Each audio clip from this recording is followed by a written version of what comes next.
Welcome to Northwest Profiles, a look at people, places, and events of interest in the inland Northwest.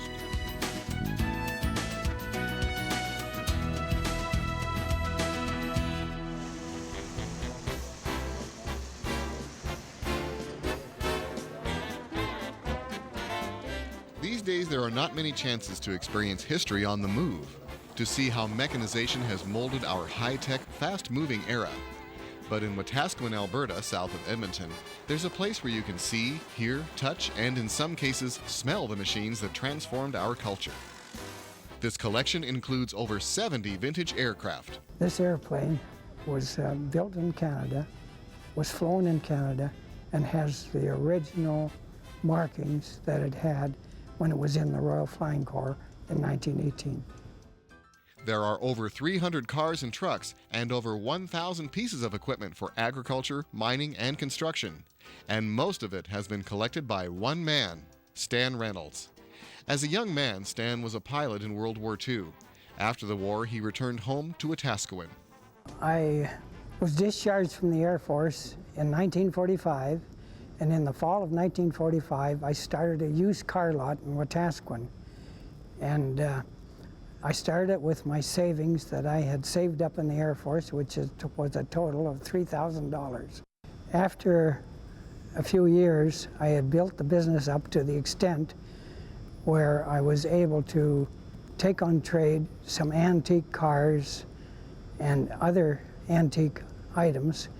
And because a lot of these items were being shipped out of Alberta, going to the States, or being scrapped, I thought that I would like to preserve them, so I would take on trade antique cars, and also after a few years I was in a position where I could purchase antique tractors and steam engines from scrap dealers and preserve those. Stan began flying his plane around the prairie searching for antique farm equipment.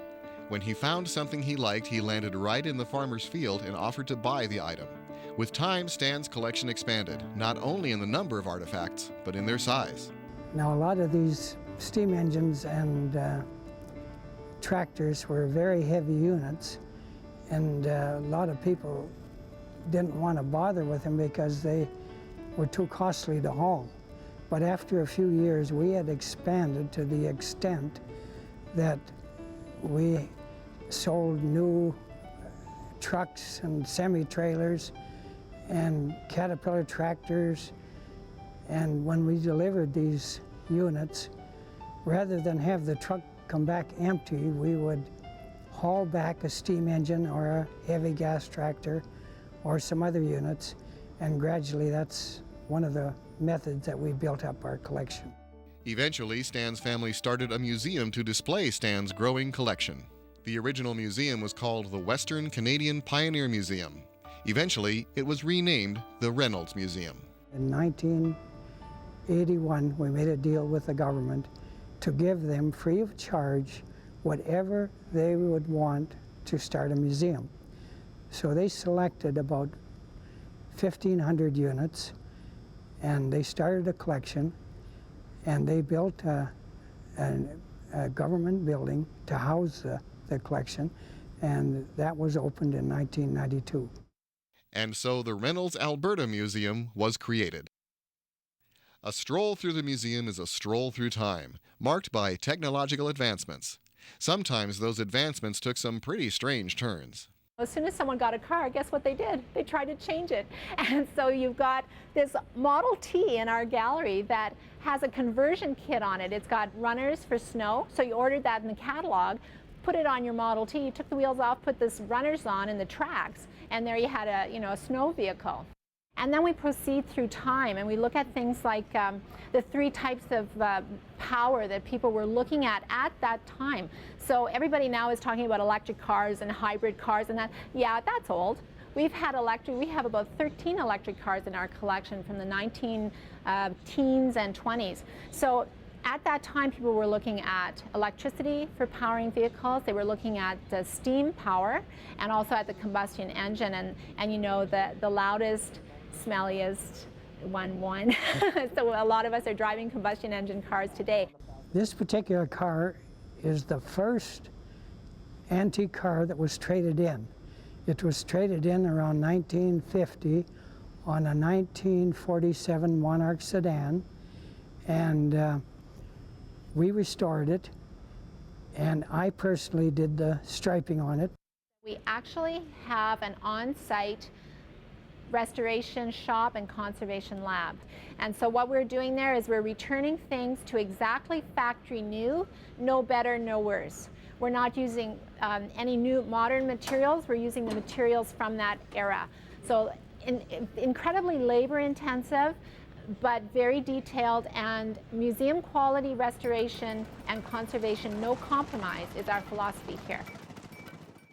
There's a second museum here, Canada's National Aviation Hall of Fame. It's the second largest aviation collection in Canada, and it tells the incredible stories of the hardware and people who have been the backbone of aviation in Canada. Stan's nephew Byron Reynolds is the honorary curator of aviation. There's 170 inductees. 4 or 5 are inducted every year, and they cover the whole gambit of aviation in Canada, from the pioneers and the scientists to the test pilots to the bush pilots to the military people to the cutting-edge design people that are responsible for such things as the Avro Aero project, through to the people that went to NASA for the Mercury and Apollo projects after that. Everybody that has been significant in the development of aviation in Canada, to a large part, are in Canada's Aviation Hall of Fame here in Wetaskiwin, Alberta. The Reynolds-Alberta Museum in Wetaskiwin tells the story of modern Western culture through the vehicles and machines that North Americans have used over the past decades. 80% of the museum's artifacts are from one collection, the legacy of one man, Stan Reynolds. We were taking just about anything that should be preserved. However, there are always a number of items that you would also like to get, but you don't get everything that you want.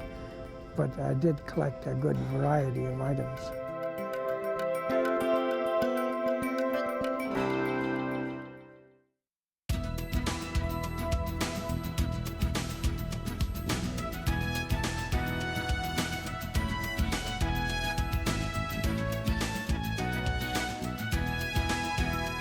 If you have a story idea for Northwest Profiles, send it to KSPS TV, 3911 South Regal, Spokane, Washington, 99223. Northwest Profiles is a presentation of KSPS Public Television.